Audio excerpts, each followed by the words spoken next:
আমার হাতে মূলত যে ফোনটি রয়েছে সেই ফোনের মূলত হচ্ছে ইনফিনিক্স 30i ফোন।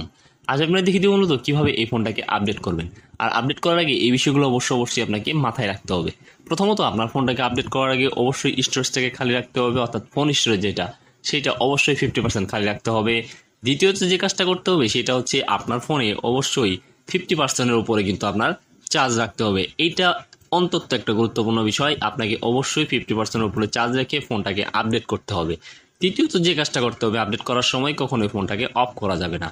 এখন আমি দেখিয়ে দেব মূলত আপনারা এই হাতে থাকা ফোনটিকে কীভাবে আপডেট করবেন। আপডেট করার জন্য আপনার হাতে থাকা ফোনের প্রথমে সেটিংস নামের যে অপশনটা রয়েছে সেই সেটিংস নামের অপশনটাকে খুঁজে বের করতে হবে। দেন সেই সেটিংসে চলে যাবেন। চলে যাওয়ার পর ওয়াইফাইটাকে আপনাকে কানেকশন দিয়ে নিতে হবে।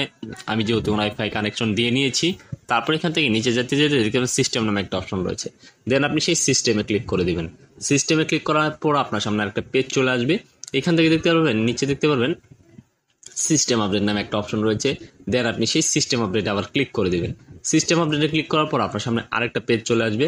এখান থেকে দেখতে পাবেন জোর্স online update and local update.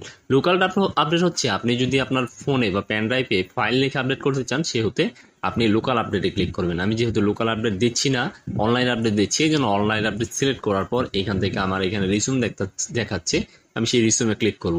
Click করার পর এখানে আমার আপডেট সাইজ দেখতে পাচ্ছেন 84.55 MB, এবং কি আপনি এই সমস্ত আপডেটের ডাটা কিন্তু এইখানে দেখতে পারবেন।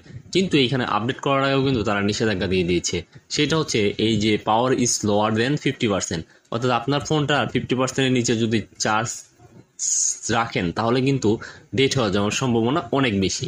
সো ভিডিও দেখে ভালো লেগে থাকলে অবশ্যই চ্যানেল সাবস্ক্রাইব করে রাখবেন।